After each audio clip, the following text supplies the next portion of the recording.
Level up your LA Kings experience with the new Vivid Seats Elite Seats. All the on-ice Kings action with even more exclusive access. Enjoy great seats to the game along with premier dining inside the Lexus Club with all-you-can-eat food and non-alcoholic beverages. Plus, get a free Team LA Kings item and parking with your purchase. Score your Vivid Seats Elite Seats tickets today and earn rewards on each purchase from the only ticket company that rewards you for buying. Experience it live with Vivid Seats, the official partner of the LA Kings. You're listening to an LA Kings podcast. For more episodes of this and every other Kings program, visit lakings.com/podcast. You're listening to All the Kings Men, the official podcast of the LA Kings. Now, here's your host, Jesse Cohen. Welcome back, Kings fans. I am Jesse Cohen. This is All the Kings Men. We've got a two-parter for you today. First up, a conversation with Liam Greentree as he sat down with me and Zach Dooley during development camp last week. Then John Hoven joins me for a conversation about the upcoming changes to the collective bargaining agreement. Now, the new CBA doesn't take effect until next summer, but it changes some of the way the business of hockey is done, and I think some of it's pretty interesting. I hope you enjoy all of it, and stick with us during the summer because we've got a lot of ground to cover and not nearly as much summer as you might think to do it in. So we'll have lots of episodes coming out. Hope you enjoy all of them. Hope you enjoy this one in particular. Welcome back to All the Kings Men. Joining us today, Liam Greentree. How are you doing today, Liam? Good, how are you? And featuring Zach Dooley. How are you doing today, Zach? Great.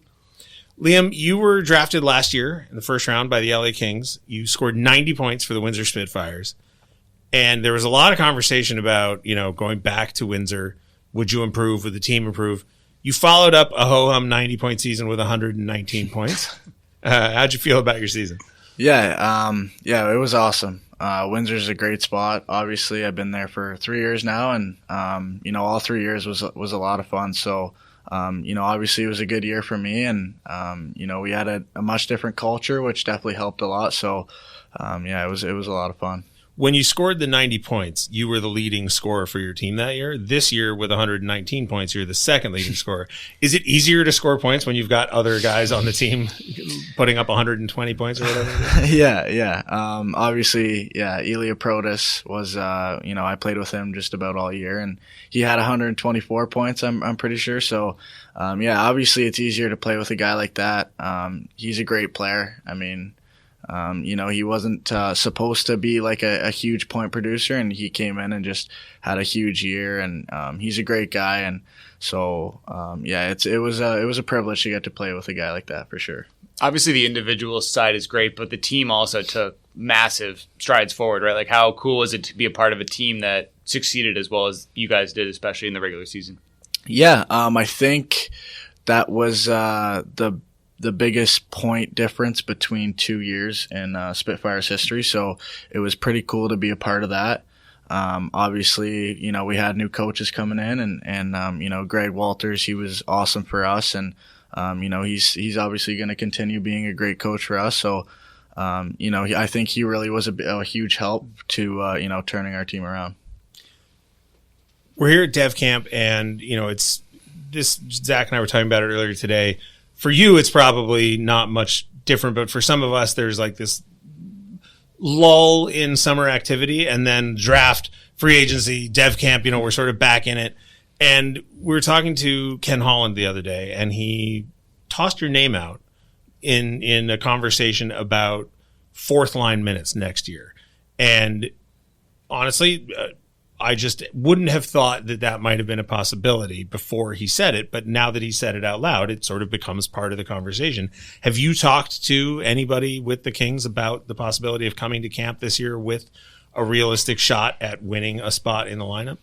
Yeah, obviously it could happen for sure. I've talked to Ken only, I think one time so far, and we kept it to just, nothing about hockey. We were just getting to know each other, so that was really nice. But I think for me, it's just coming to camp, and I think every time I come here, I'm trying to, make a name for myself and kind of stand out. So, obviously, I don't think I've really had a conversation with anyone about, making the Kings, but I think it's something that they can expect, and you never know what can happen.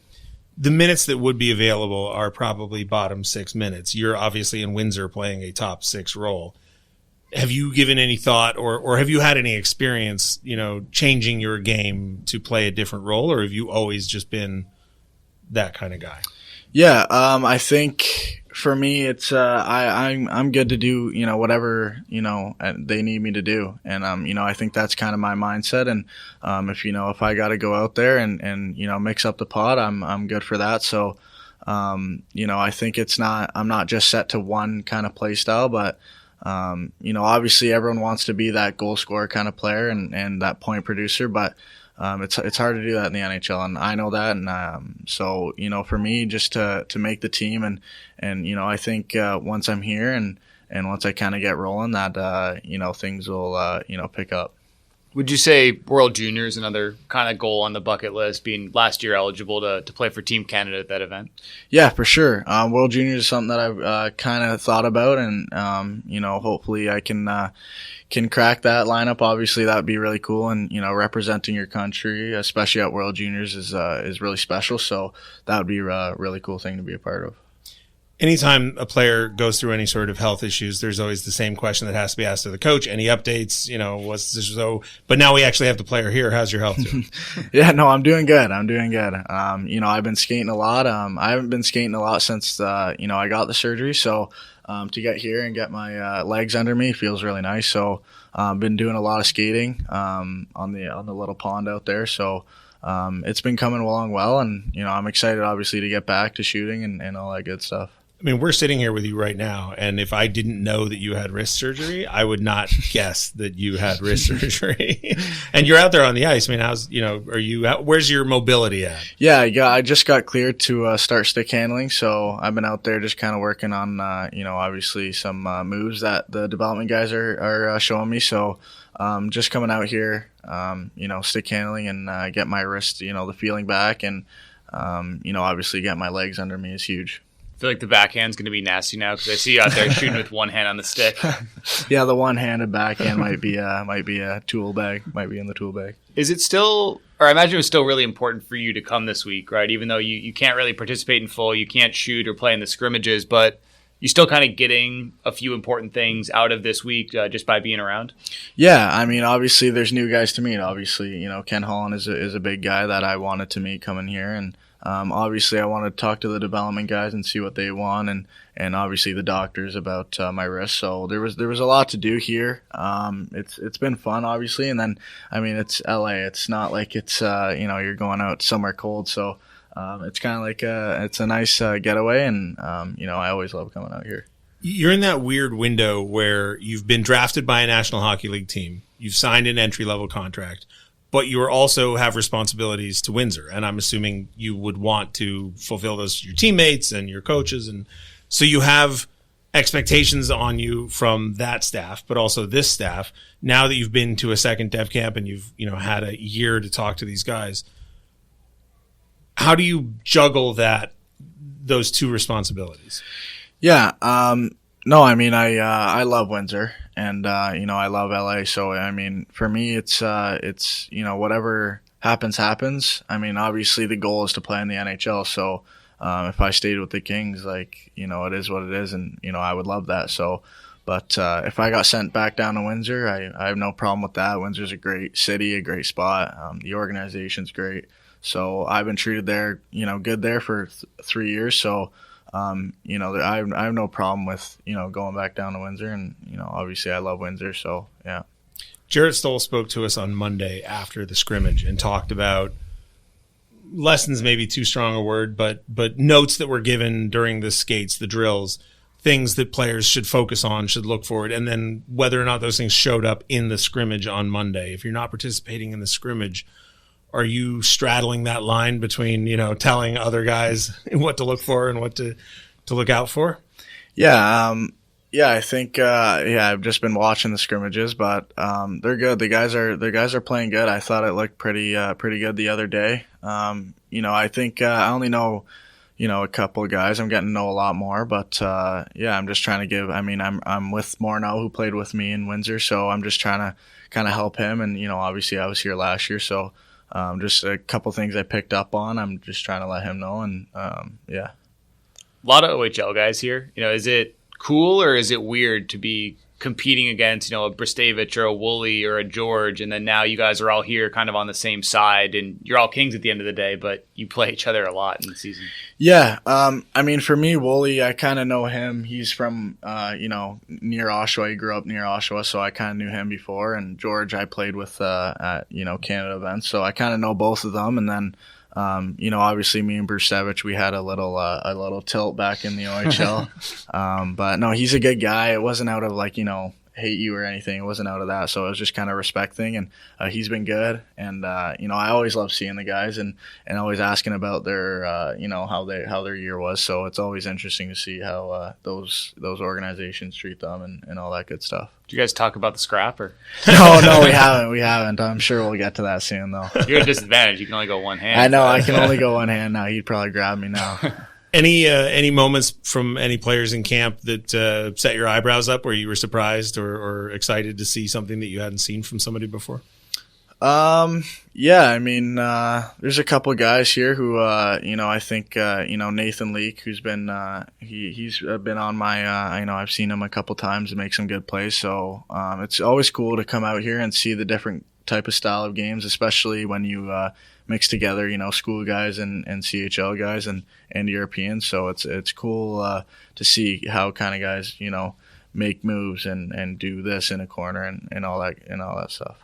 Not being able to participate in the scrimmages, but having access to the development staff and maybe slightly more of a behind-the-scenes look at it, are you able to learn anything about goaltending and how to beat goalies more? Because, can you sit there and pick Jarrett Stoll's brain if you want because you've got a few extra minutes? Yeah. I think one big thing is they focus a lot on shooting and how to beat goalies in the National Hockey League. So, it's really cool to see, how technical it is and how there's different ways of beating a goalie.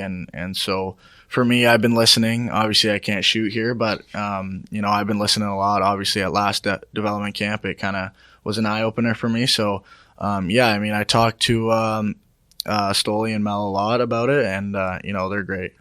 When we talked last year, you said the biggest area of your game you wanted to work on was your skating. Wondering how you felt that you kind of took some strides in that area throughout the year. Yeah, for me, it was, obviously a lot of power skating. I think, my technicality with it is something that I need to get better at. So I think I'm getting better in that area. And then obviously just getting my legs stronger and more powerful strides is huge. So I think that's an off-season kind of thing, and in the summer, just training my legs and making sure they're ready for the season. All right, Liam, thank you very much for coming and joining us. Enjoy the rest of the week, and hope you have a good season wherever you wind up playing. Thank you so much. Ever wonder what top athletes eat to perform at their best? Superfood Direct, the preferred catering partner of the LA Kings, is here to fuel your game. For athletes, nutrition isn't just fuel, it's the key to peak performance. Superfood Direct delivers chef-prepared meals that help you build strength, boost endurance, and recover faster. With over 11 years of experience, every meal is balanced with the perfect mix of proteins, carbs, and healthy fats to power you on and off the ice. Ready to fuel your greatness? Visit superfd.com/direct and get 20% off your first order with promo code LA20. That's LA20. All right, we're here to talk about the CBA, which is on the surface of it a very boring, very dry subject. But the reality is, by the way, joining me to do so, John Hoven, a.k.a. the Mayor. How you doing today, John?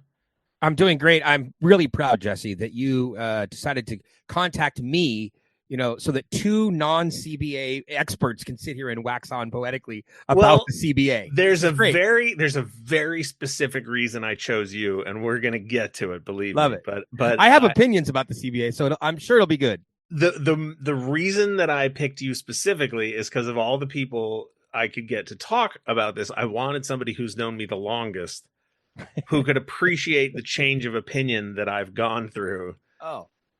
Because the me of 5 years ago, 10 years ago, 15 years ago, 20 years ago would absolutely not agree with the me of today. And I needed somebody who would appreciate that. So we're just as long as we don't spend 30 minutes arguing about your opinion to abolish the NHL draft, no. I'm down for this podcast. That one I'm right on.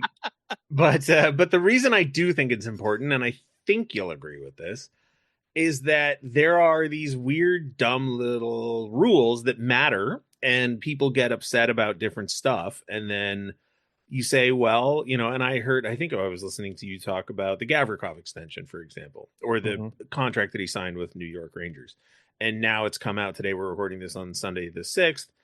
Elliot Friedman mentioned that there was a possibility of a sign and trade in order to get Gavrikov that extra 8th year, because for now anyway, you can sign an 8-year extension with your original club, but if you sign an unrestricted free agent contract, it's only 7 years. And there's just these rules that come into play that I think people should know if they're gonna care about stuff. I agree with you. I think that all jokes aside, I think there are probably 5 to 7 or 8 key changes in the CBA that are really worth talking about. That even hockey fans that just casually pay attention, I think that they're important to note. And the contract change that you just mentioned is rather significant, right? It's been 7-year contract max for UFAs, 8-year contract max if you're currently with that team. And oh, by the way, Gavrikov was a member or was property of the Kings, however you want to look at it, up until midnight of June 30th, because even though the season ended, whether you want to consider when the Kings ended or when the playoffs ended, the calendar year for hockey ends on June 30th. So even after draft weekend, any team that would have acquired him could have potentially signed him to an 8-year deal. Once you hit midnight on July 1st, he is now an unrestricted free agent, and that's 7 years. And those two numbers are changing by 1 year, reduced by 1 year in the new CBA. What you just laid out, by the way, and people may or may not have seen me have this fight on Twitter, and I concede it is the dumbest fight of all the fights I get in online. However, Jesse, you say that about every fight that you have online. This is by far the dumbest. This is it. Okay. But the draft is the final event, not the final thing on the calendar, but it is the final event on the calendar of a season, not the first event on the following. And it just that is true. Yeah, and it just is how is that an argument? It's not an argument because people feel like it's the first event of the next year because they feel like the Stanley Cup being awarded is the last one. And I keep pointing out to them well, I'm sorry, but the fiscal year starts on July 1st. Correct. And that is actually the start of the year. You may not like it. It may feel weird, but that is in fact the reality. And that's true. You are right on this one, Jesse. Yeah, I think it's the only argument I'm going to concede. You are correct on this one. The reason I say it's the dumbest is because it's I totally understand where people are coming from. Unfortunately, no, it's the dumbest because who cares if it's the first or the last? I don't know. It's just an event that takes place. Some people do. Okay. And then people try and twist themselves into pretzels to catch me out on it. And I'm like, no, I'm sorry. That's, somebody was like, well, what if somebody gets injured in the last week of June? What year did it happen? And I was like, well, according to the contract, it happened to the year. Right. It happened in the year that it happened. I don't know what to tell you. That's what Should I also be honored? Is this the first of your podcasts of the new 25-26 season or no? No, we've done one already. Okay, so I'm the second guest. Sorry. Okay, well, that's okay. You're the first guest because I think Zach was the previous person. So all right, so we're just going to go through the list. I found an article on The Athletic that lists them all. I will ask you this one though. Do you want to get into the LTIR stuff first or last? Because I can go either way. Doesn't really matter. Whatever. All right, might as well get it out of the way first. It's the biggest one. Sure. And it's the one that I think upsets the most people. So previously, this will change next summer, by the way. All of this is still true for that is really the key issue right there, Jesse, is that all of this stuff started being reported and people were thinking that it was going to impact the season that's coming up. It's because we're not used to this. Right. We're not used to hockey having labor peace a year in advance. We're used to these protracted negotiations, pushing deadlines, and they miss them, and then all lockouts and everything else. So no, this is actually a year in advance. So it's going to make this even more weird that for another year, the NHL will be the loopholes still exist. Yeah, under the old CBA. Yeah. No, it's and crazy. then beginning July 1st of 2026.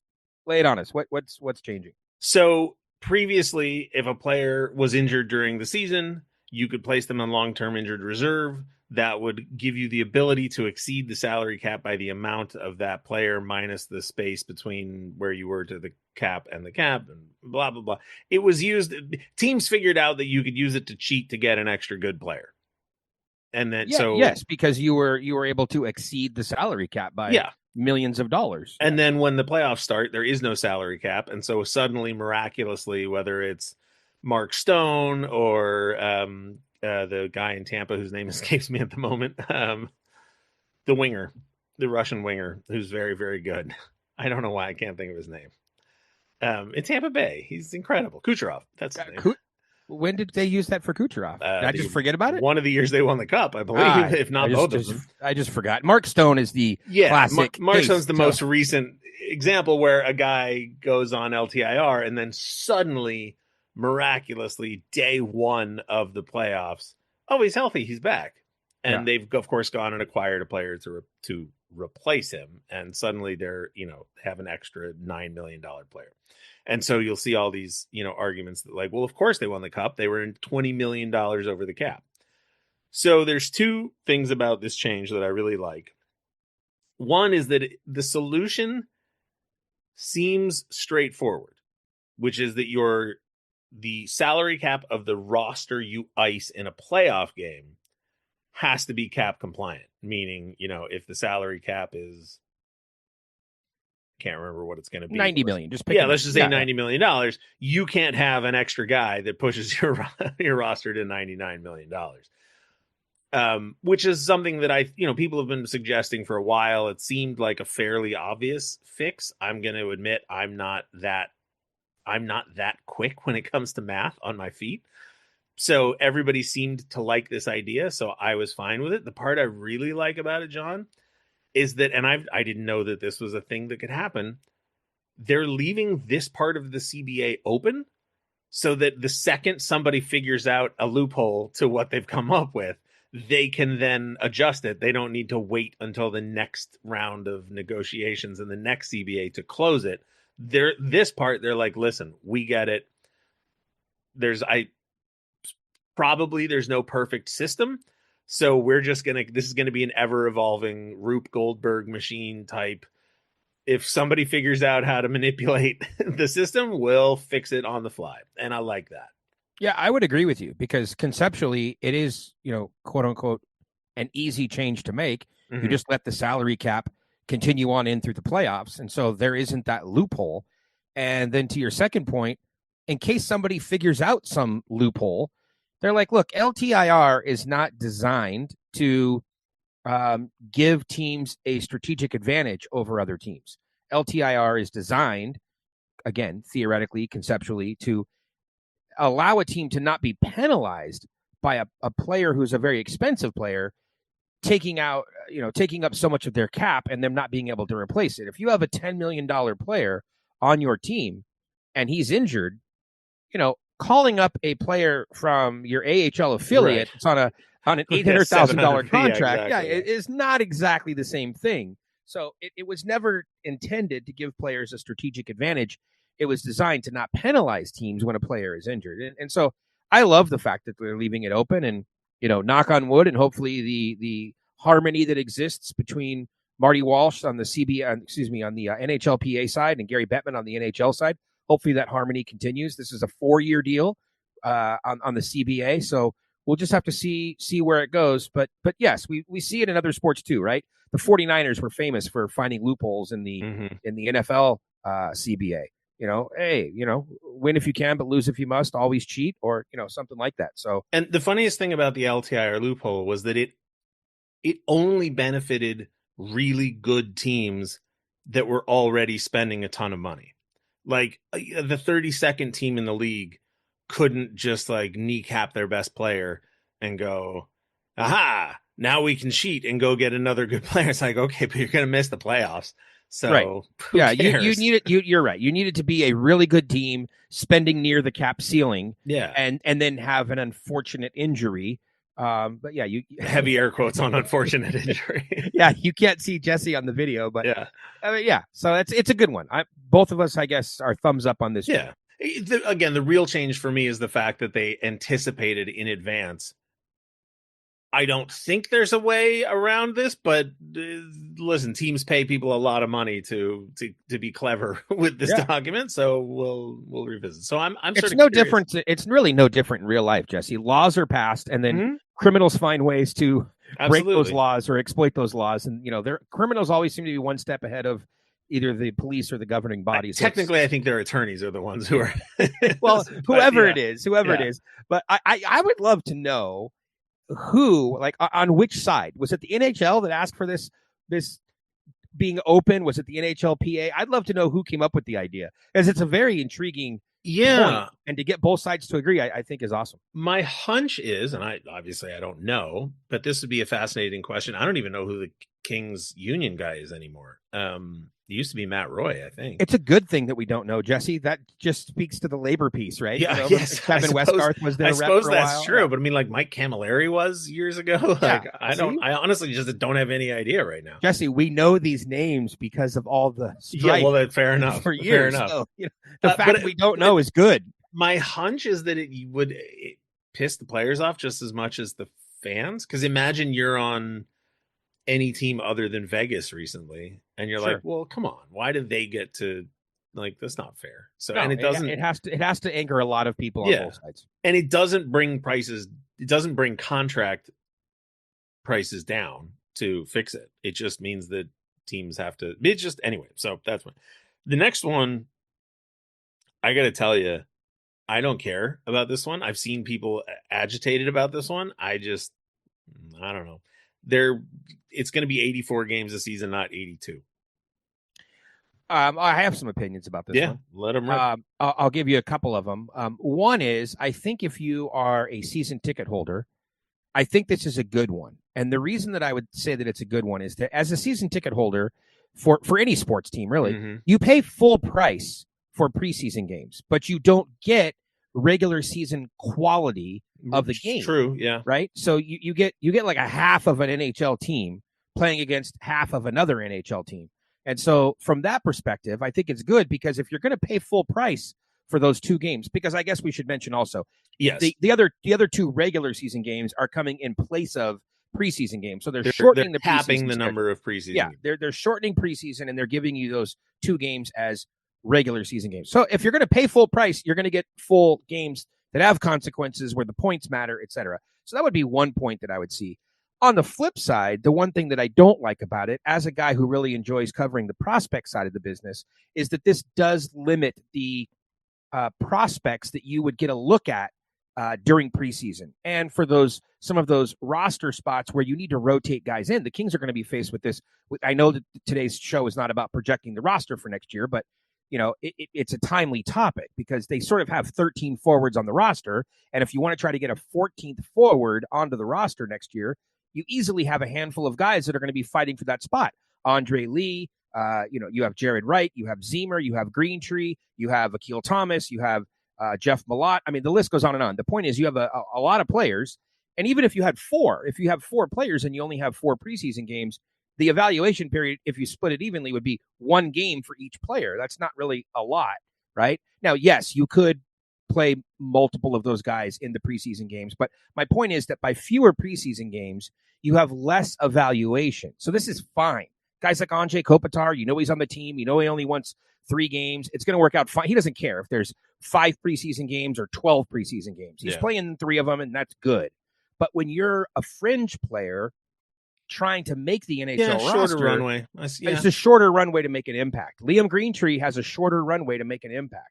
So that's just something to consider. But in general, it shortens training camp too by like a week or something like that. I mean, in general, I get where they're going. I understand it. I'm fine with it. I wouldn't say it's a bad thing. Fine, it's a good thing. There are other ways to evaluate your prospects as well. The rookie face. Actually, here's another one. It gives a greater impact to the rookie face-off tournament that happens just before main training camp opens. This has been a tournament now for several years because those games matter. Because if you want to see Zemer, if you want to see Jared Wright, those are the games where you're going to see a lot of those guys. So important. So just some of the things to think about with that change. And I've seen some people argue that like, oh, you're risking more injury in those 2 games, but like, are you really? Like, I don't know. And it's not the first time the league has had an 84 game schedule.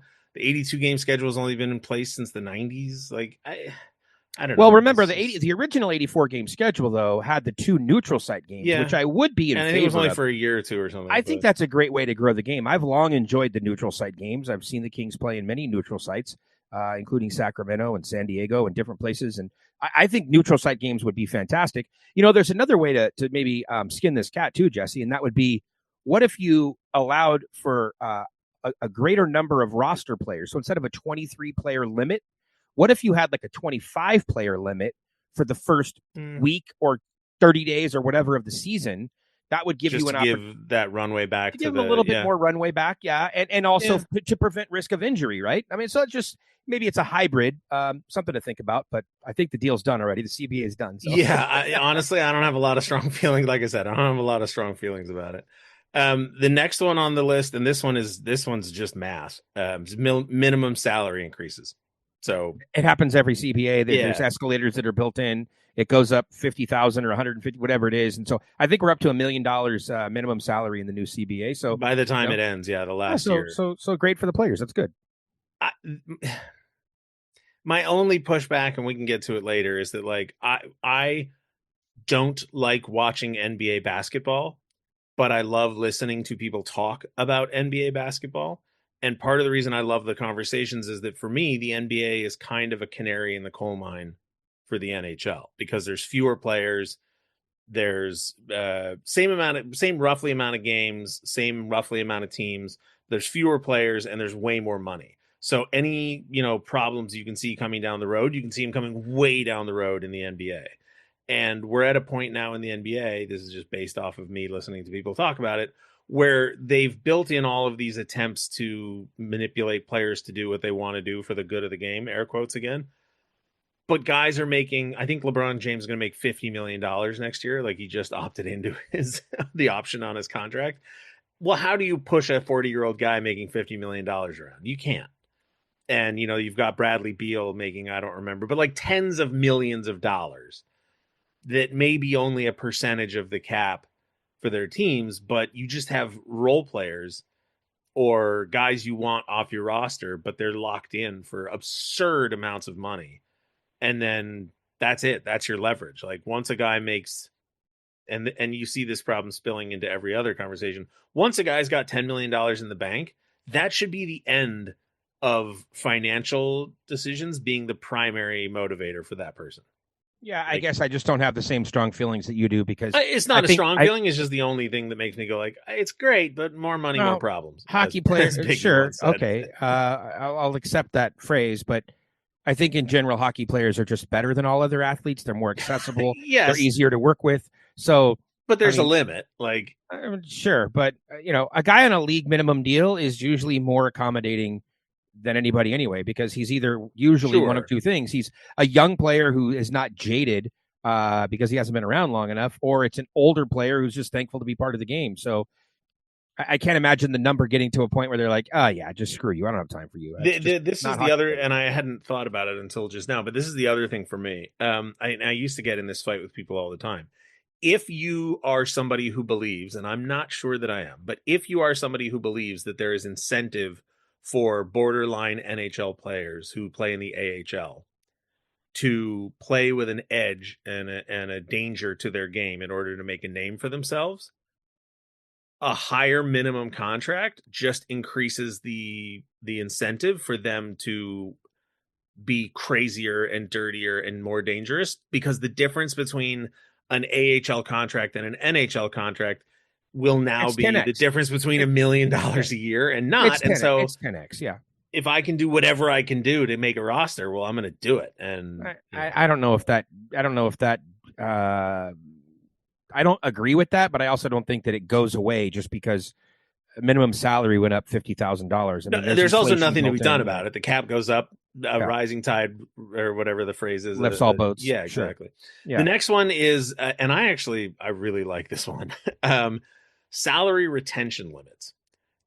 As it is right now, you can retain salary on a trade. This is the Brian Burke special. I didn't like it when it was introduced, but it looks like it's not going anywhere. But they fixed what I really dislike it. Other people do. I understand why people do. I think the fact that people like it leads to it's cap manipulation. It's LTIR all over again. Just painted 100%. With a different brush. It is cap manipulation to have a 3-way deal where the third team involved is just retaining money. 50% of the salary. Yeah, that's cap manipulation. And it will lead to a slightly more boring trade deadline day and a slightly more boring draft, theoretically. the events on the calendar that see trade activity, because people are trying to, sneak trades in under the deadline, there will theoretically be fewer of them, because with this rule, you can still retain salary on a trade, but you have to wait 75 days after the first trade before you execute a second one. So no more 3-team trades. Well, I see it being, well, no, you can do 3-team trades. Just there have to be players. Yeah, players have to be involved. So I think it's just about GMs, getting creative. I think there is a lot of creativity to be had in the NHL that you see in some other sports that you don't necessarily see in the NHL. Just get creative. You don't. Salary retention really means is if the Vegas Golden Knights have $2.5 million in cap space, and there's a $7 million player, they can't trade him to the last place team, and they can't trade him to the Arizona Coyotes. Arizona retains 50%. The original team retains 50%, and suddenly the Vegas Golden Knights walk away with a $7 million player at 25% of his cap hit. That just means you can't do that. Or if you're going to do it, you have to anticipate it by 75 days. I totally, which I'm fine. I'm in favor of this. Yeah, so me too. I it's just you're closing up another one of the cap manipulation, sort of loopholes. Yeah. So yeah, fine. And in theory, it should, like, I had a fight with somebody a year or two ago. I guess it was. You've had a lot of fights here, Jesse. Well, it's me. But we were talking about, this was back when the Mammoth were still the Coyotes, and my argument was, the question was like, how come all of these players keep winding up having their contracts traded to Arizona? Like, how is this possible? And I said, it only makes sense to me if the entire league sort of colluded and agreed that there needs to be one garbage team. That we can all just sort of send our injured players that aren't going to retire yet. I can't remember all of the people that had their contracts traded to Arizona, but it was Chris Pronger, Pavel Datsyuk. There's a couple other examples where they had like 2 or 3 years left on their deal, but they weren't going to play, and the cap hit was still active. And so They were like, well, let's just find some chump team and hide the cap hit on that team. And so it hopefully cuts down on that. So I think you and I both like that. Mm-hmm. Moving on, the next one, playoff fund is not really important. It's just how much money gets put into a fund, and then not a lot to talk about. There's not a lot of meat. That's how much money. That's how much extra money the cup winner gets. The next one is the one that I actually really wanted you to be here for. Because there's some juicy ones, and we haven't gotten to them yet. I hope this one doesn't seem like it matters, but my opinion on this one is totally different from what it would have been 20 years ago, 10 years ago, whatever. And that's no more dress codes. Oh my God, this is not one of the juicy ones. Who cares? Sure, there's going to be some crazy walk-ins, and this is an opportunity for viral videos and all that stuff. I don't know. This one doesn't do anything for me. So this just means when you get out of your car and walk from your car to the locker room, when you arrive to the NHL, to an NHL arena as an NHL player, or off the bus, whatever, you don't have to wear a suit anymore. So this just means Drew Doughty can come to the rink in flip-flops. That's all this really means. Which I understand, in theory, is easier and simpler, and at some level, there shouldn't be. However, as an older man now, I look at it and I go, you know what? You're going to work. Put on a suit. And you're making a hell of a lot of money. So, yes, can you just put on a sport coat? Just dress nice. You don't even have to wear a tie. Just put on a dress exactly. And you can wear whatever goofy socks you want. This is a lot coming from me also, by the way, because I'm not known to wear a sport coat. And genuinely, like, me, I don't even like wearing shoes. That is true. For those listening, Jesse and I have had this argument about him not wearing shoes for years. I don't like him. Had to Photoshop shoes onto him, but that's a different story. To be fair, you didn't have to. You wanted to. We did. We did. You're a grown man. But that's kind of where I come down to it. And listen, it will. Eventually, some enterprising team will discover that they can sell sponsorships to players in social media videos walking from their cars to the team. It'll be a 30-second video. We've seen them all, the arrival videos. Here's a bunch of guys walking from point A to point B. They're meaningless, they're pointless, they're dumb. But the social media team scurries down to the tunnel before the game. They arrive, they film them arriving. And I just look at it and I go, okay, I get it. Technically, it shouldn't matter, but it will. Somebody will find a way to make it matter. And all we're really doing is opening the door to manipulating how people feel about stuff that isn't real. And that makes me deeply uncomfortable.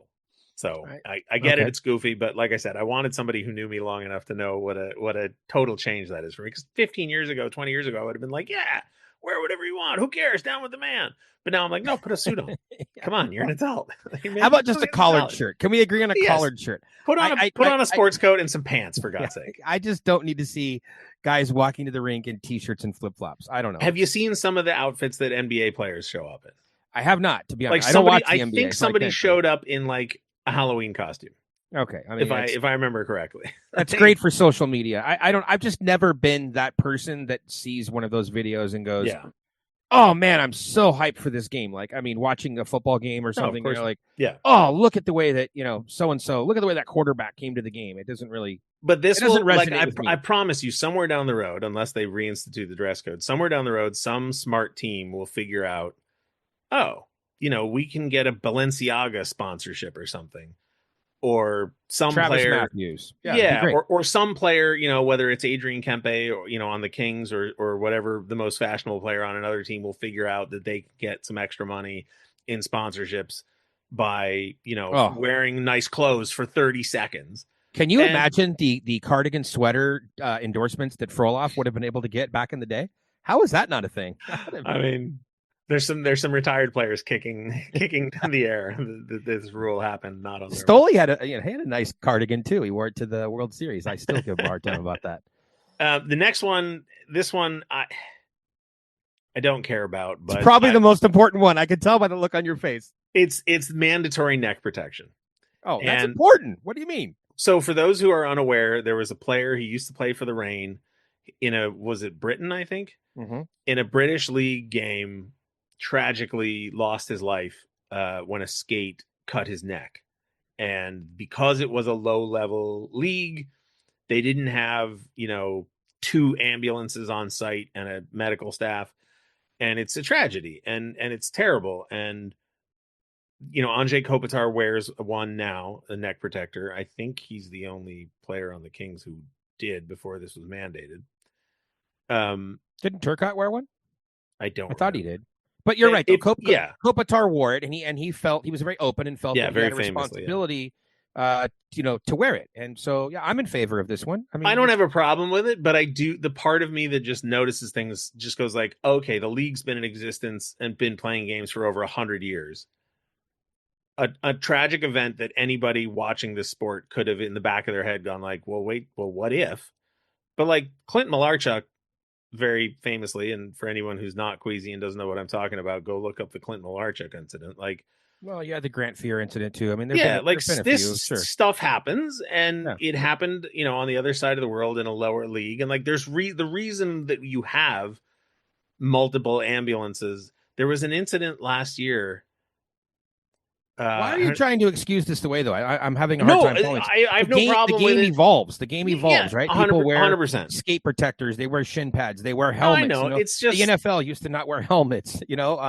Hockey goalies didn't used to wear masks. Like the game evolves over decades. No, I got no problem with it. It's just funny to me that like one isolated incident suddenly makes a rule change that otherwise might have been mandated. Like, I don't remember helmets. At some point, wouldn't it have just happened out of common sense? I mean, I feel like visors happened out of common sense. Exactly. Yes.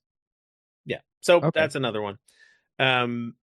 Moving on. This one, I think this one falls into the same category as what we just talked about. And I totally understand why they're doing it. I don't feel strong. I'm not against it. I just think it's a shame. And that's the emergency backup goalie rule. Why is it a shame? It's a shame because once every 5 years, two goalies would be unavailable in a game, and the team would have to reach into the stands and pull out a 40-something Zamboni driver or an accountant. Tow truck driver. Yeah. And that guy would get one game or, less than one full game in the NHL, and it would be a very charming story.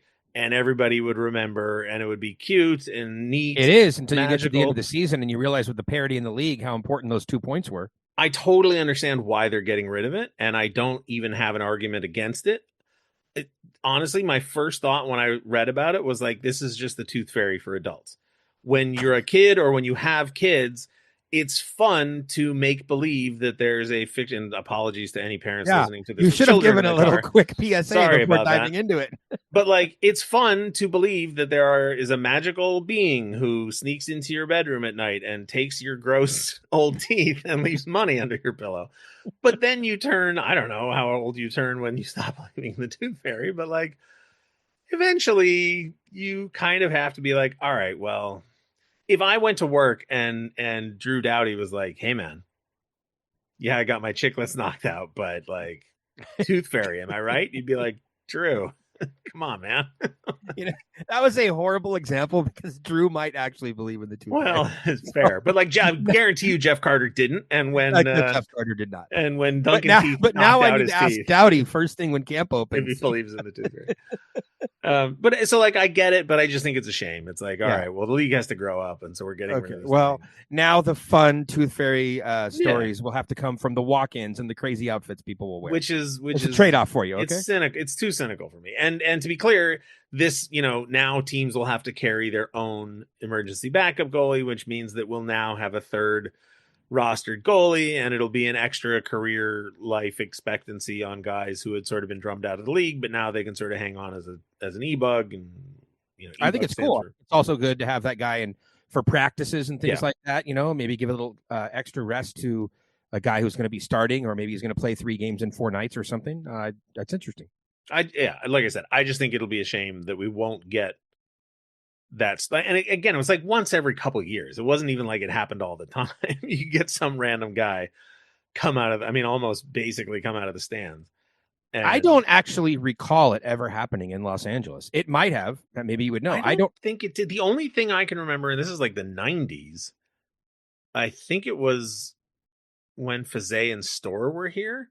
Mm-hmm. And they were they like sent, I can't remember if it was Galley or Modry, but they like sent somebody into the locker room to put the pads on because they were like, never made it into the game. I don't think so. Yeah. But they were like, well, I don't know. What are we going to do? And I was like, I don't know. I don't know. Like, just put somebody out there. Damn it. Why didn't Modry get into that one game? See, that would have been a great story. This is one of those. And like, this is a distant memory. I could be wrong about it, but is this one of those things that you made up, like the Jurassic Park line? Could be. But the Jurassic Park line is 100% real. Okay. Moving on. The next one is the shorter max term contracts. We talked about it before. This is one that I think as soon as it changes, that'll just become the new reality and we'll all just deal with it. But for the next calendar year, I think it becomes a really interesting story because if a player, and it only affects a very small group of players, but if you are a player whose contract is up at the end of this season, and you are the kind of player who is young enough to want an 8-year extension, this is your last chance. So Connor McDavid, Jack Eichel, Adrian Kempe, there's a couple more names on that list. This sort of makes the negotiations on the contract extensions kind of really interesting because all those guys I just named and a bunch more are eligible to sign extensions. If they don't, the max they can get from their club is 7 years, whereas if they sign it between now and next July 1st, it can be 8. Mm-hmm. So I don't know. Like I said, once it changes, it'll just become the new normal, and that'll be it. 7 for your club, 6 for another club. Well, the one thing that I'm very much in favor of is that you can give an extra year to your current team. I argued that prior to the last CBA and was really excited when they put that in, and they added that extra year. I think that's cool. However, I have no problem with the shorter term contracts, and I wouldn't even mind seeing that number go to 5 years. Same, I agree. Shorter is better for a variety of reasons. And, obviously there's an advantage to having a longer term contract and the financial security, because for those that don't know, there are 2 other things we should just briefly mention, Jesse, if you don't mind. One is that NHL contracts are guaranteed. Unlike the NFL, you can sign a $100 million contract. They cut you and they don't owe you money. Yeah, right. The money is guaranteed. So if you get injured, if you get injured in year 1 of an 8-year contract and you never play again, you're still getting your money. So that part has always been a little bit uneasy about the NHL. And the other thing, Jesse, is it's important for fans to know that you cannot restructure your Yeah. deal. We've seen a lot of that over the last couple of months. You used to be able to, for the record. But currently, Yeah. under the current CBA, you can't restructure a deal. So, for example, Drew Doughty's contract is locked in until the end. He can't restructure the deal, which is something that you can do in like the NFL, for example. They do that a lot. I mean, man, and Jesse, that just adds a whole layer of new complexity to guys, ripping up contracts and starting over and doing things. And what a nightmare to try to track. But anyway, you cannot do that in the NHL. The contract, you sign it once it's submitted and it's registered with the league. That is the contract, period. One of the hardest things my brain had to adapt to was when they said you can't renegotiate your contracts anymore. Do you remember when holding out meant a guy with a contract would just come to camp and be like, yeah, I'm not playing unless you renegotiate my contract? And he was actually holding out. Whereas now it's like a guy doesn't have a contract yet and he just doesn't sign. When Drew Doughty renegotiated the contract that he's currently playing under, there were people who were like, he's holding out. And I was like, no, he's not.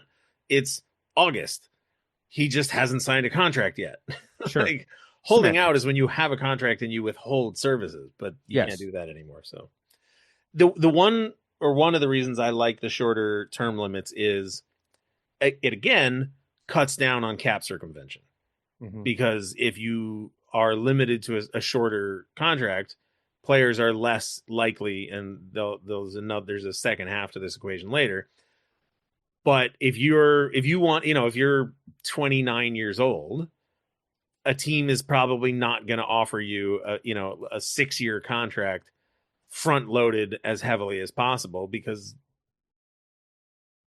6 years you might get another contract after you're done with the one you're signing. So I'm fine with it. I kind of like it. I'm curious to see what it does to the structure stuff. The next one is that they'll send players to the Olympics, and you were talking about this at Dev Camp, because technically the upcoming Olympics is covered. By the way, for those CBA. that don't know, Jesse loves to get very technical in these type of situations. So it matters. Yes, technically, one Olympics on the old CBA and one Olympics the current on the new CBA. CBA. Yes, So exactly. Yeah. my point was there will be 2 Olympics that fans will be guaranteed to see their players on through the end of this CBA that's been signed. So and hopefully they'll either re-up this CBA or come up with a new version of it a year out next time around. Oh, it'd be fantastic. Can you imagine not only one labor piece, but another cycle of labor piece? But yes, for the next 2 Olympics, NHL players will participate, which is really awesome. And jammed in between that, there will be a World Cup, not a 4 nations face-off. It will be a World Cup happening, 2 years from 26. So 2028, you get the World Cup again. Which the World Cup is, it's not a 4 nations, but it'll be it won't be a 4 nations tournament. It'll be an 8 nations tournament. Or I love the World Cup. I mean, it's fantastic. A 16 nations tournament. I mean, 2004 World Cup was amazing. I mean, you just go right on down the list. International hockey is the best, whether you're talking about the World Cup, the Olympics, the World Juniors. Okay. All right. I'll save that for my podcast, Jesse. I got no beef with it. I just don't get all excited about it. It's fine. Okay. And people like it, so I'm happy. You're wrong. That's fine. Anything to stop a labor shortage. So fine. You want your Olympics? Here, have your Olympics. I don't care. And honestly, more time off for us, because when it comes around in February, instead of an all-star weekend, it'll be an Olympic break, which, in my case, I spent my 4 Nations tournament break in the hospital this year. So I spent my 4 Nations break at the 4 Nations. Well, so, lucky you. I would have easily traded with you if I could. So, see what you get for hating on international fair enough. Fair enough. Man, unrelated, but I'm just going to sneak this in here. I was having a fight with somebody after my cancer diagnosis. Not a fight, just talking. Jesse, just talking. I need to know when I was having a fight with somebody, replaced your old intro to every conversation with, which used to be, I was talking to my dad. It's transitioned to now everything is, I was having a fight with somebody. So I mentioned to somebody that they deliver fruit at work every Tuesday at the office. The LA Kings, we get like a delivery of fruit. It hangs out in the kitchen. You can go and grab some fruit if you want. Okay. And every week in the delivery, there are like 3 or 4 bags of grapes.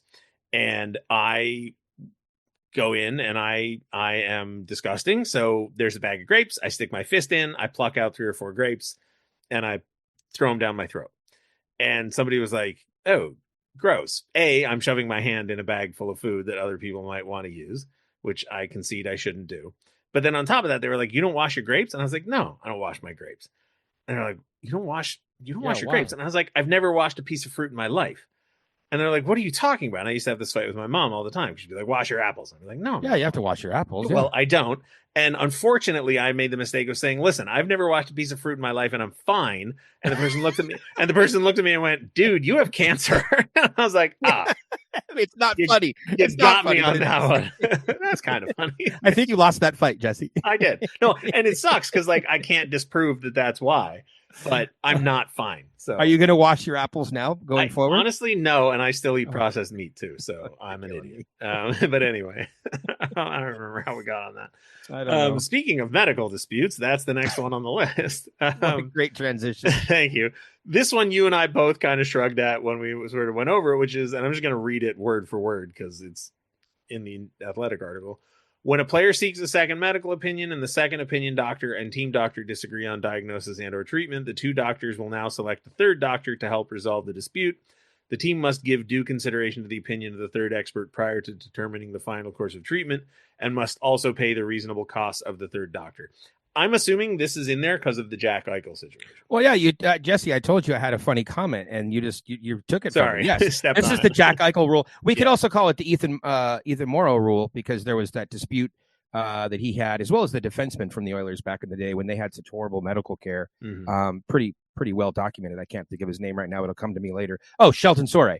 Those are two players that had. I don't remember the Sheldon Sore incident. Yeah, he had Sore had, I think it was a wrist issue, and he had a dispute with the Oilers, and then Ethan Morrow had a dispute with them as well. But yeah, I mean, to me, this is just logic, right? Like, hey, if the team doctor has an opinion, and then the player wants to get a second opinion, and then those two doctors can't seem to agree, well, then yes, a third neutral party arbitrator of some sort is going to have to weigh in on this. So I just call this the logic clause, but more humorously, it is the Jack Eichel clause. And honestly, this feels like a lot of the things we're talking about where like both sides sat down, looked at the last however many years of incidents and went, okay, well, let's just avoid that in the future. Yeah, it doesn't feel like there were radical, right, plate tectonic type things going on here. This was, hey, this seems logical. Oh, you have a point there. This happened recently. Let's fix it. So you go, okay, cool. We've been playing this game for 100 years without neck protectors. For God's sake, somebody just died. Let's make everybody wear neck protectors. Okay. There are still some cool ones on the list, though. Are we there definitely are. Okay. The next one involves retired players' emergency health care. I don't think that has a huge impact on most fans. So give them all health care. That's yes, exactly. As logic should play into. As somebody who is alive because of healthcare, big fan of that one. So all for that. This one is one of those ones where, like, on the surface of it, it's not that interesting. I suspect if we dove into it, if you were a lawyer, it's probably fascinating. And that is that players will no longer be prohibiting from endorsing wine and spirits. Now, the reason I say if you were a lawyer, it's probably fascinating. I have learned to care about the dumbest stuff as a result of my employment for an NHL club. For example, if we have somebody into the studio to film a little interview and they put their Arizona iced tea on the table, we have to we have to really quickly go through the math in our brain and be like, that's not the official beverage sponsor of the LA Kings or the NHL. Do we need to cover that?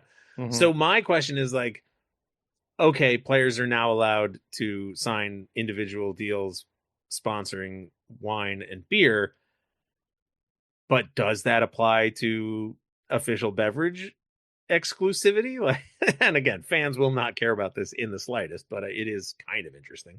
I could be wrong, but I believe that Vegas, it's the team that comes to mind, has an official wine because I think it might be one of Bill Foley's wineries. Okay. And I think they have an official tequila also.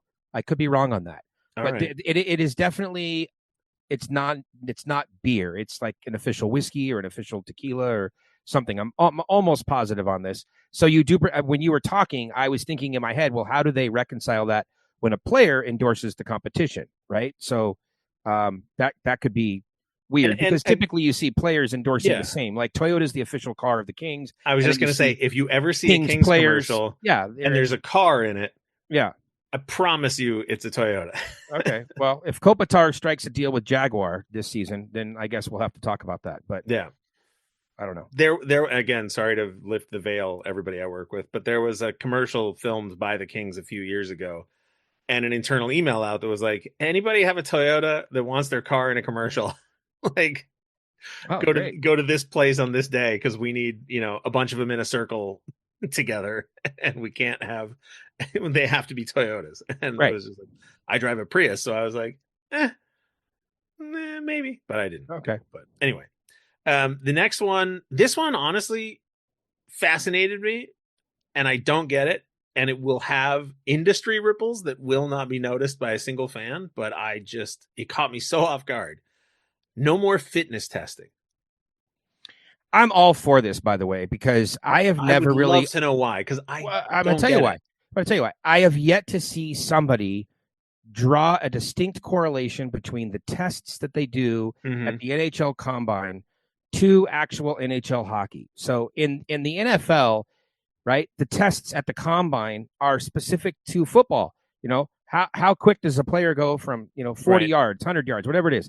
They do all these tests. What's the arm strength of a quarterback and everything. The tests, the majority, I won't say all of them, but the overwhelming majority of tests that they do are not tests that are directly applicable to hockey. And I'd love to hear somebody try to draw a connection. Maybe Matt Price can do that for us. And Jesse, what about this though? Some of the tests that they do at the NFL Combine, they also put free agent players through when they're looking to sign deals. Totally. So did Ken Holland have Cody Ceci go through those same Combine tests? Did Warren Fogle go through those tests? So I don't think so. If you're going to do testing, can you please do testing across the board at every level? So the way this rule actually sort of changes in an impact way is that in training camp, every year, day one of training camp, and, I get caught up on it because I get to be a stickler for details. We say like, okay, day one of training camp is September 15th, but like it isn't. It's always September 14th. September 15th is just the first day they're on the ice. September 14th, they all show up and they do a bunch of pull-ups and they get weighed and measured and they, check their resting heart rate. Testing. Yeah, they do the fitness testing. And so I doubt very much that Ken Holland had Cody Ceci and Brian Dumoulin do a bunch of fitness testing, but I guarantee you that their numbers from last year's training camp probably well, I shouldn't say I guarantee, but I wouldn't be shocked to learn that, and part of the fitness testing is, goofy stuff like, famously Sam Bennett couldn't do a pull-up at the NHL Combine before the draft, and now he's the MVP, so who cares? Fitness testing is silly, but some of it is applied when they measure all the guys' outputs at training camp. It's used to apply to their recovery period. So Drew Doughty does the fitness testing at the start of training camp, then he gets injured during training camp, and later in the year when he's coming back and they're trying to measure how ready he is to come back, they have that baseline number of like, well, this is what he could do in September, and this is what he can do now. Maybe I misunderstood. They're not allowing fitness testing at the beginning of training camp? No. Oh, I misunderstood that. Not allowed anymore. Oh, well, that seems kind of weird. Yeah, right? Which is like I said, if you're on your the average lake, fan won't matter. Yeah, but if you're on the lake just drinking beers all year and shoving hot dogs down your face, I mean, Phil Kessel he must be repping a team because he voted for this. Yeah, well, that's the thing. I couldn't believe that the players cared about it so much to get it actually removed from the CBA. That's weird. Yeah, no, it's bizarre. I want to know more about this. We're gonna need it. I do too. We need to get Matt Price on the phone and talk about to what extent and how are they going to circumvent? Someone's going to circumvent this. No, here's the, and I even said it on Twitter. I said, like, reading this article, I understood most of it. Some of it I don't, because like I said, I'm not that great with math on the fly. And some of them I just didn't understand. And I didn't mean I don't understand what the words mean. I just don't understand. And this is one of those ones where it's like, I understand what no more fitness testing means. Oh, but I don't understand how or why it could have gotten so onerous to the players that they somehow got together and were like, yeah, no more of this. Yeah, no, I need to look into that one more. It's bizarre. By the way, Vegas does have an official tequila, so okay. I was correct on that one. What is it? Just out of curiosity. Hold on, it's a Commissaro or something. I forgot it. Commissario? I don't know. I'm not a tequila guy, so I'm probably pronouncing it wrong, and I apologize if you love tequila, but yeah, it's the official tequila. Probably owned by Bill Foley as well. Probably. But yeah, the rule is, and it's one sentence. And like I said, I know what all the words mean. I just, in the order that they're put together and the applications of it, fitness testing will no longer be permitted during training camp or the regular season. Yeah, that doesn't make any sense to me. It's crazy. And like I said, I don't think it'll matter in the grand scheme of things. But sure it will for some of the reasons that you talked about. There are a lot of decisions that are made, about fitness testing.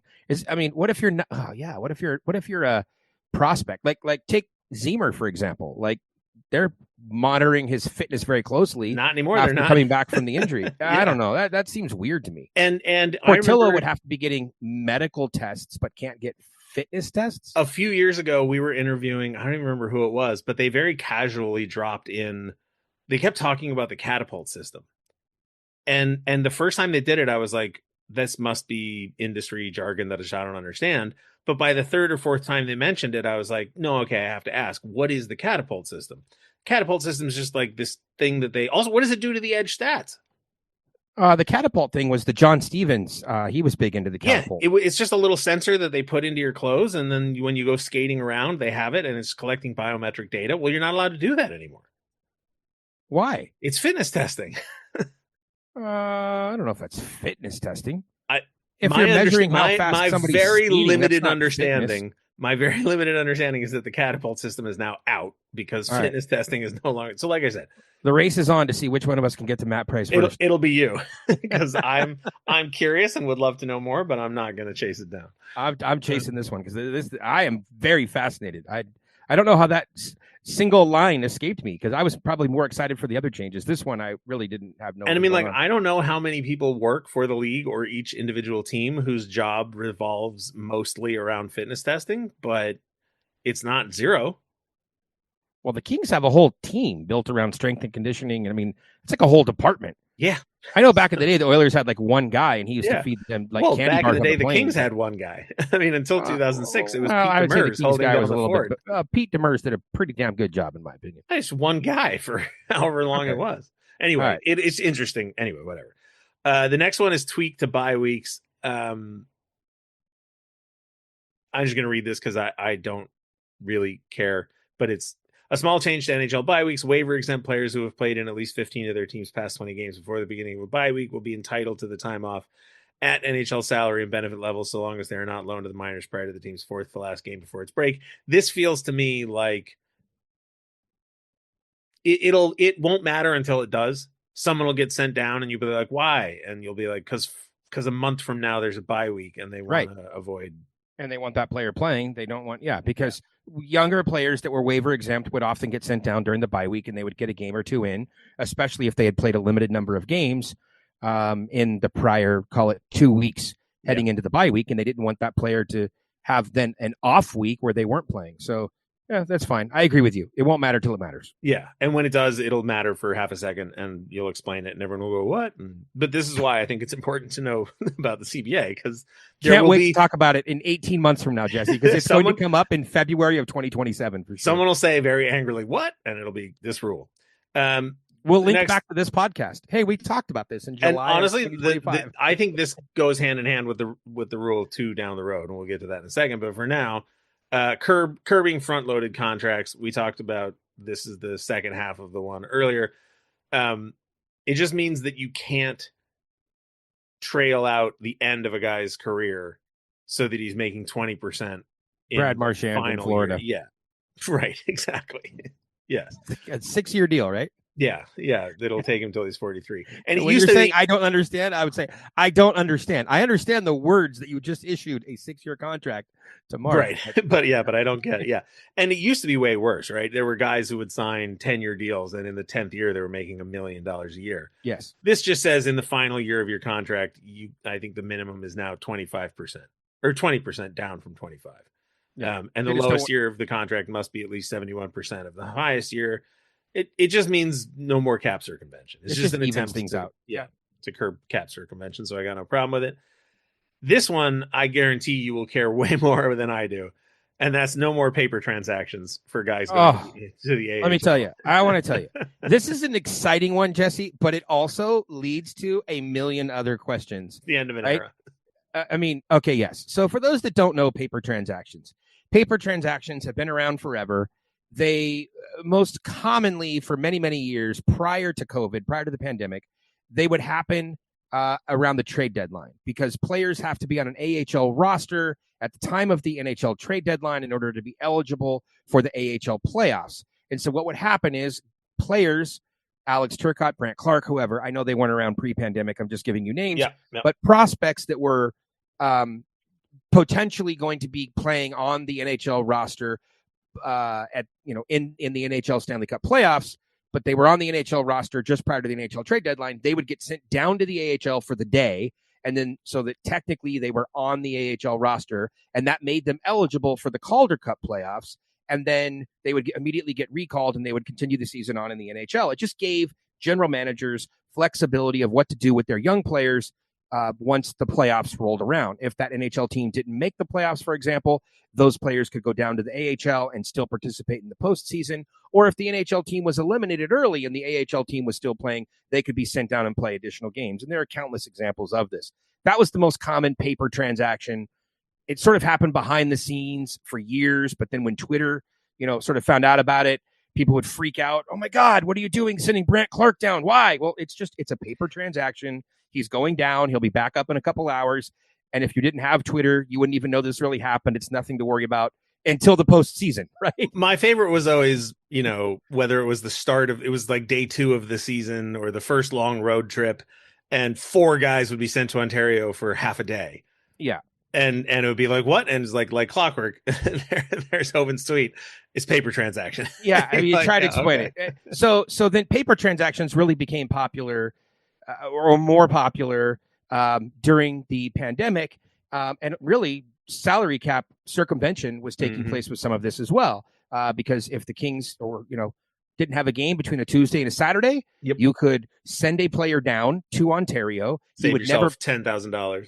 Yeah, I mean, it's unfortunate for the player because, as we talked about earlier, your contract is 10x. You go from $750,000 in the NHL to $75,000 in the AHL. You're taking a big pay cut. But putting that aside for just a moment, and that is a big deal. I'm not excusing it. I'm just saying from a team perspective, if you send that player down for 4 days, you actually help your salary cap.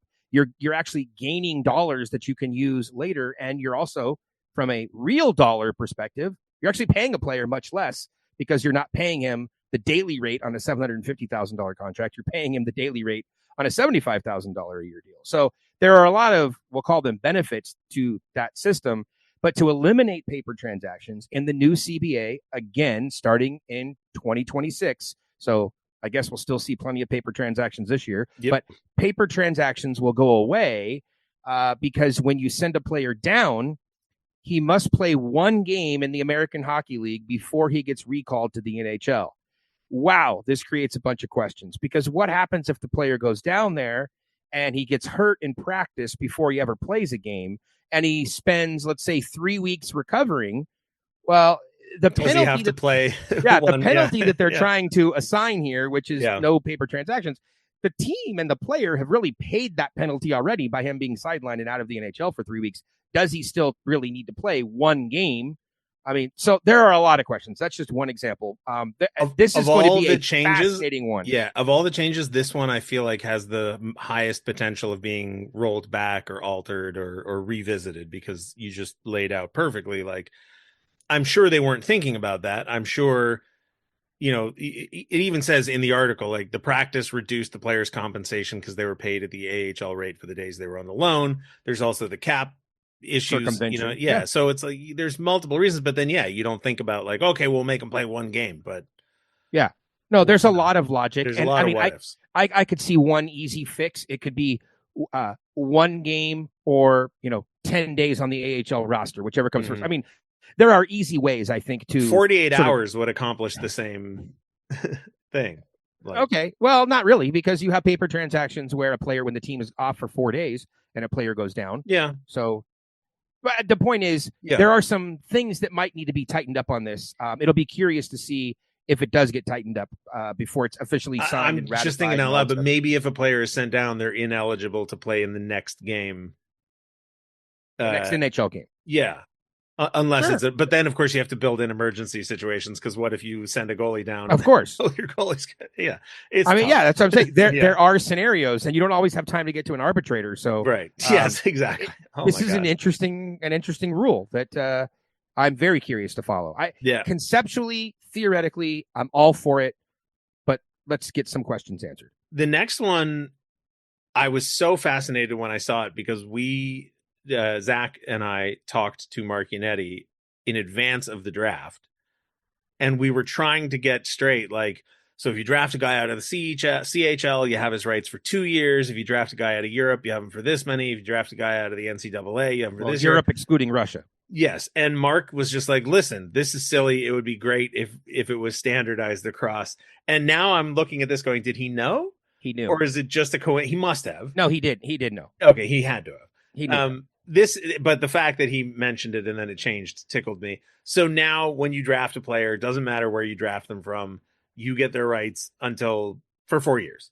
This is the one change that makes me want to drive down the freeway at 100 miles an hour, blaring the horn, pumping my fist out the window, because it is so exhausting trying to figure out just the scenario that you just described, right? Yeah. And it's so complex, because you have European players that go to the CHL and play during their draft year, and it's really where you're drafted out of. So if you are, let's just say you're a Finnish forward. If you're a Finnish forward drafted out of Finland, right, you're playing in a Finnish league, then the rules are the European rules. If you are a Finnish player that came over to North America and played in the CHL your draft year, then you're being drafted out of the CHL. So you apply those sort of rules. It's nauseating. It's very confusing. It always isn't in the best interest of the player either, because sometimes players are withheld from certain things, or it affords another player an opportunity that, said other player couldn't do. They need to go a little deeper on this one, though, Jesse, because we haven't touched on the AHL thing, which is still a big deal, that you have to be 21 to play in the American Hockey League, and there needs to be an exemption for first-round picks, so that guys like Greentree aren't forced to go back to the OHL next year, that they can play in the American Hockey League. That would be a huge thing. I understand the downside for, the CHL, but all of prospect, the whole infrastructure of nobody cares about the CHL except people currently in the CHL and players who used to play in the CHL. Yeah, it's changing with the whole rules about going to college and everything else. And if you're going to give players the opportunity to go to college, and people keep saying, oh, this is great, guys can quote unquote graduate from the CHL to go to college. Well, I'll give you one downside to going to college. You're going to be playing fewer games. So that is one advantage to the CHL, is that they play, 65 plus games a year. And in college, you're playing half that number of games. So sure, it's great that you're going to get an education. You could also argue, well, it allows for more practice time and this and that. But if you want to play games, which is really the best way to advance your game at that stage of development, 18, 19, 20 years old, if you want to play games, then you want to go to the American Hockey League. And I understand it's not for everybody too, because it is a man's, league, and players are bigger, stronger, faster.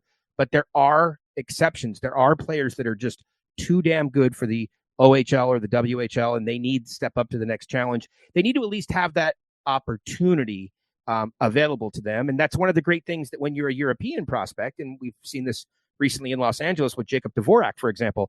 Dvorak had the entire world at his, it was available to him. He could, as a first round pick, he could have gone back to Europe and played. Second round pick, I'm sorry. He could have gone, 50 something. 54, 56, whatever his number is, 54, I think. He could have gone back to Europe to play. He could have gone to the WHL to play, or he could have gone to the American Hockey League. And, we've seen Bjornfoot was the other player I was thinking of. So there are guys that have this opportunity, but not everybody has the opportunity. Brant Clark, because he's drafted out of the OHL, had to go back to the O. Liam Greentree has to go back to the O. I could talk for hours. I won't, Jesse, but I'm very passionate about this rule, and I think that there needs to be some compromise. They need to get together and figure this out as quickly as they possibly can. So two things. One, somebody brought this up on Twitter and asked me about it, and I had a hunch, so I chased my hunch down and confirmed.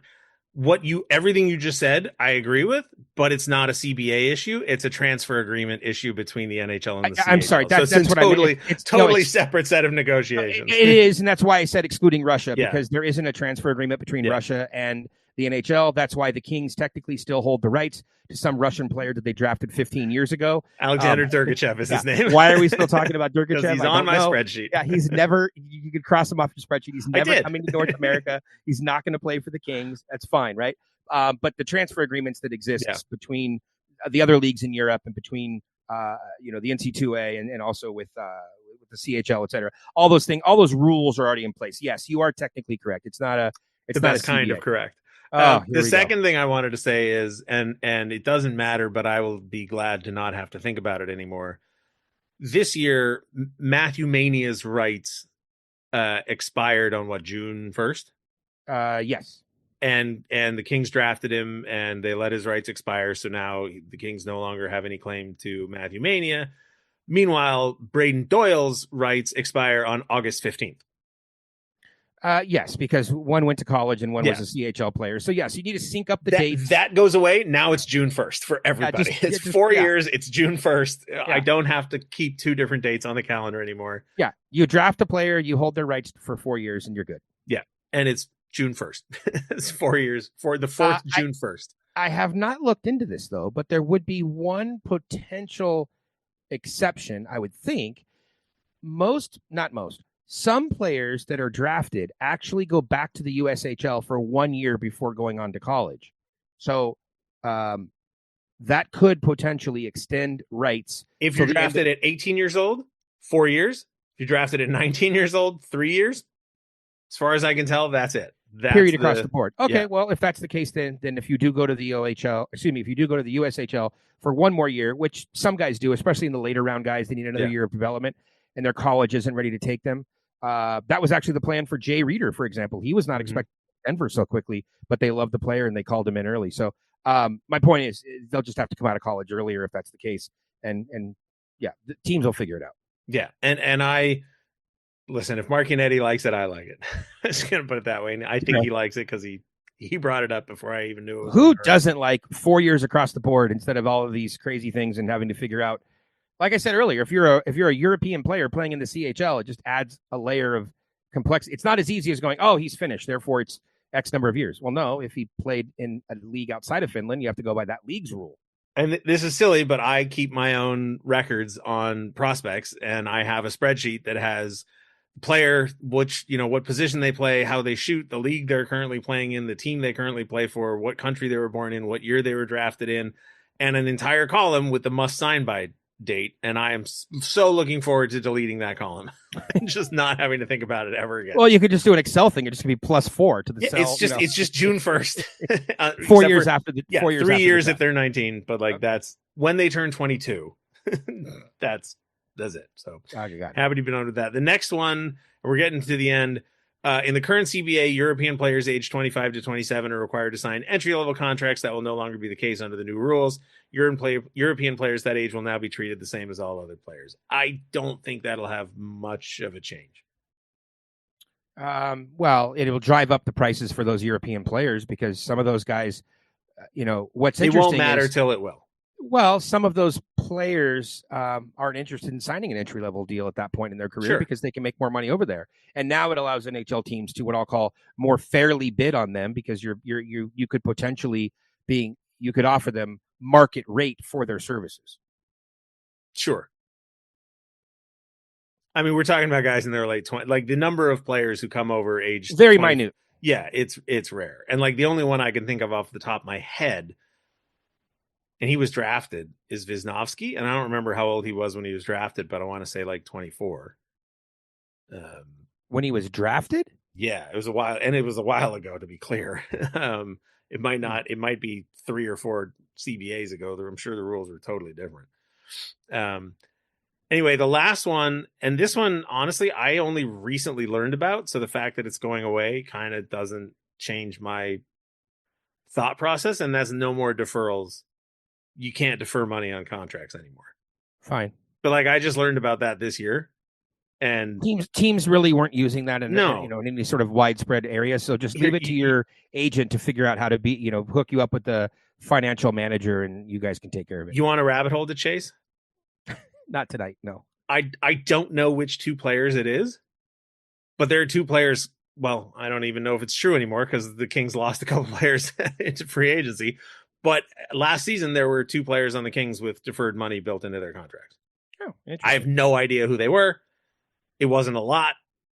It obviously didn't matter. And I really don't care who they were. I mean, to me, that's their own personal financial. I mean, it's just more cap circumvention because, you know more about the Dodgers than I do. You could fill the internet. You could fill two internets with what I don't know about baseball or the Dodgers. But players like Shohei Ohtani, sure, and they're deferred. You can't do that anymore, so it doesn't matter. Okay, not allowed. And then the last one is owners pay for workers' comp and payroll taxes. Whatever. It doesn't have. It's typically how ownership works. Doesn't have nothing to do with nothing. So generally speaking, I honest to God, 20 years ago, 10 years ago, 30 years ago, I couldn't imagine caring about the CBA. But this time I really like it, I think. It's a big part of what we do, Jesse. It's huge. It's a huge part of all of it. And it comes up on a regular basis throughout the season. So I think that's why it's a much bigger deal now than, maybe it was in a prior generation.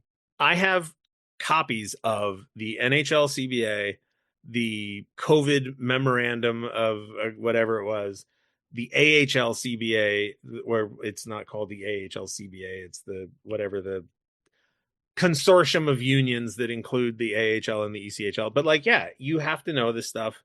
It does matter. And whenever I get in little squabbles with people and they try to quote chapter and verse to me, I'm like, I'm reading from the document, my guy. Mm-hmm. There's a lot of misunderstanding out there, and even people that think they know get re-educated all the time. And I'll just give you one myself. I thought I had it pretty wired. Hellenius he would require waivers to go down to the American Hockey League next year. Yep. And so that's a topic that just came up here over the last week or so, because did Nick reach out to you about it? Signed at 18, and Nick who? Johnny Utah. Oh, yes. I didn't actually know what his real name was. Yeah. Yes, of course. Yeah, he was on a bender. He was on a bender about it, and I kept saying, listen, I don't know. I've read the CBA. I found the portion where it lays it out. No. Here's all I know. Cap wages and Puckpedia seem pretty convinced. And then I talked to Puckpedia about it, and then I talked to some people actually within the Kings, and so there just seems to have been a lot of confusion around it because of his birth date compared to when he signed, and I won't bore your listeners, but there's a whole thing around, are you 18 or are you 19? Well, you're 18, but you're really 19 because of where your birthday falls, and it's legal stuff. Attorneys love this stuff. But like I said, there are some things that I just know that I won't devote the brain power to, but I know that there are people who will, and I just trust them. Yes. And like I said, the people who run Puckpedia and Cap Wages, they have to be right about that sort of thing. Yeah. Because the more they're wrong about that sort of thing, the less useful they are. And so I just go all right, well, if both of them agree, then this is good enough for me, because I'm not going to sit here and do the math. I've yet to find Puckpedia to be wrong about anything. That guy is right about all the CBA stuff that I've consulted with him on. He's been wrong here or there. I've sent some texts here and there, and then seen the changes immediately. Oh, all right. Well, it's a lot of stuff to take. For sure. Track of and it's never anything important. It's just Well, it's important. Let's be clear. Sure, but it's hey, why is Carter George listed as an unsigned prospect? When he has an ELC, stuff like that, where it's it just slipped under the radar or whatever. Okay, interesting. And this, I'm curious to see if this will be addressed in the new CBA. This matters only to me, but I wonder if you care at all. To the best of my knowledge, as a non-attorney and non-expert, there is only one place in the entire CBA that actually differentiates between forwards and defensemen. Because we talk about it all the time as if they're different. But from a rule standpoint, generally speaking, it's goaltenders and skaters. Correct. Yeah. What would be the one exception? Emergency recalls. Oh, because of the number of... Yeah. Other than that, I can't find a single place in the CBA, and I've spent way too much time looking for it. I don't even remember what it was that caused me to go looking for it in the first place. but I was like looking for it, couldn't find it anywhere. And the only place I could find that actually made any sort of distinction between the two at all. Anyway, like I said, most people I imagine won't care. To me, I find it fascinating. And it does. It's just this machinery going on in the background that explains so much. And you know, I said it on a recent episode, all I want is for people to be upset as little as possible. So understanding the machinery helps decrease upsetness because when you understand the machinery, you understand why things happen and you're not upset. So that's all. If you understand why, life's a lot easier. Exactly. So there you go. And just life pro tip for all you young people out there. I've told you before, make friends with people in law school or medical school because you'll save yourself time and money in the future when they go on to become lawyers and doctors. You can bother them. Wear a suit to work. It doesn't have to be a suit. Dress nice. Wear shoes. That's yes, my tip. Shoes, yes. Wear shoes. Listen, I wear shoes now, and I hate it, but I'm never going back. The bottom of my feet were gross. All right, thanks for joining me, John. I appreciate it. Hey, Jess, always good to talk to you. Take care, man.